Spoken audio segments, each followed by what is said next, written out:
Good good afternoon from Initiative Holland, and I'm here at the Effectuation 2025 conference, and I met a great you see, scholar and something very unique, and it turned out into a friendship, and I think we'll be learning from each other. Professor Shamboo Prasad, and you can see the name, and he is a faculty member at the Institute of Rural Management, Anand, and that's a wonderful thing, one of the unique institutes, huh? With Yeah, very few, maybe in US some rural, but I think there is one initiative in US on rural, I think. So, Professor Shabu, can you tell me something about yourself, your education, your expertise, and your sure. institute, please? Yeah, I'm Shamboo.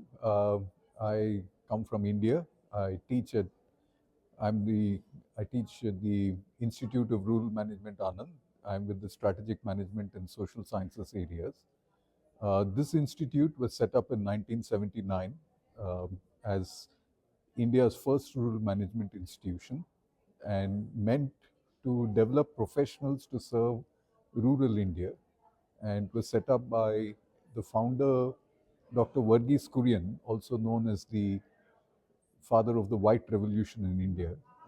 And it was based primarily to get management professionals to serve the dairy cooperative sector. And white revolution means milk, huh? Yeah, Milk. yeah. So India became self-sufficient in milk and is now exporting milk as well, the largest Oh, producer of milk in the world.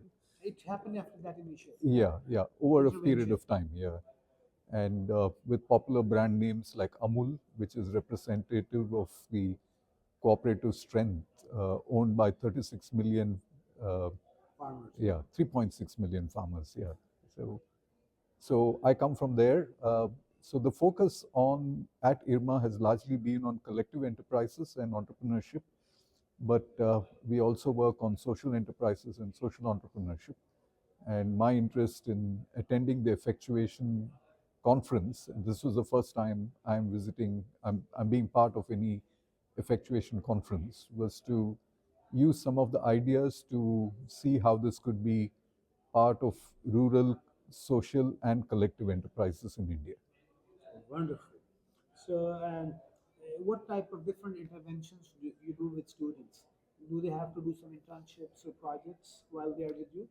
Yeah, so we have a unique program which actually has many of our students spending immersion. We call this the village field segment, where they have to spend a couple of months in the village, understanding rural society and polity, not with a view to make any direct intervention in the place. They are Okay. often attached to non-governmental organizations that have been working in that region for a while, and they may take up some activity from there. So our curriculum is interspersed with some field components and also classroom classes and so on.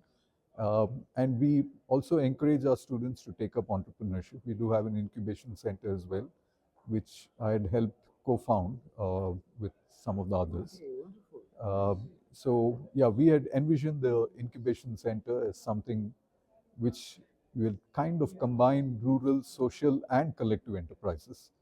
And yeah, so some of it is meant for the students, but also to connect with the larger part of India, rural India in particular, and provide them opportunities for growing their enterprises using entrepreneurship as a route for development. Wonderful. So your intake comes from all over India. Yeah, the students come from all over India. Yeah.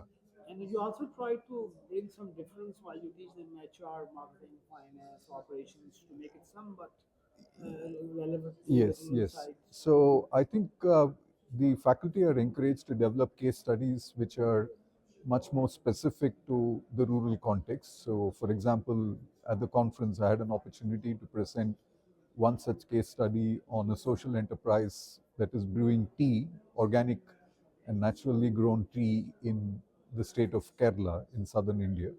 So, we visited this a couple of times before we wrote up the case study. So, faculty that way are encouraged to build case specific insights for rural India. So, for example, we were interested in looking at how does marketing occur differently in a social enterprise as opposed to a regular startup.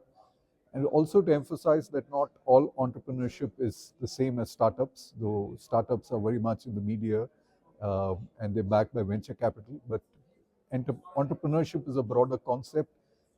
In collective enterprises, you can't have, you know, venture capital support, but still, how can say principles of effectuation be practiced in, in these enterprises in rural areas, and how can rural people, some with very limited education, work along these lines. We also work on farmer producer organizations where farmers get together and then use enterprise principles to do better for their community. Great. So, what is your key learnings of this conference, sir? Any, if you want to I share think, two, 3 points? Yes. yeah, I think one of the interesting things about the conference is to meet many like-minded individuals doing some very interesting work across the world. It was fascinating to meet so many people from different nationalities. I've never been to a conference where we had an effectuation dinner where people had to actually sit together and cook, and it kind of equalizes people. I did not know that I was cutting vegetables along with one of the most senior professors in entrepreneurship, and we just got to know the next day. But the atmosphere has been fantastic, and some of the things we intuitively understood, we're probably able to better get a grammar that can help us explain what we are doing, and maybe that's an opportunity to try and take some of these ideas in the work that Language now. yeah, that's right. Language. And surprisingly, this language is so interesting. You can connect with the farmer even. Absolutely, absolutely. I think, yeah. Here you go.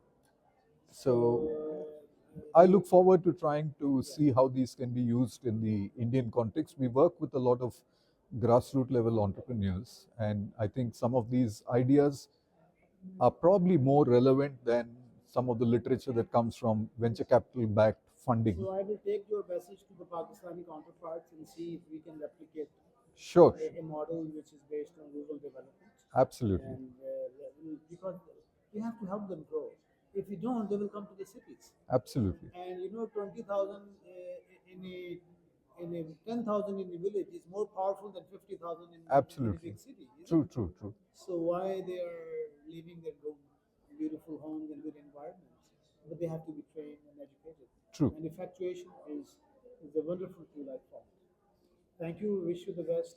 Thank you so much. Yes, Dr.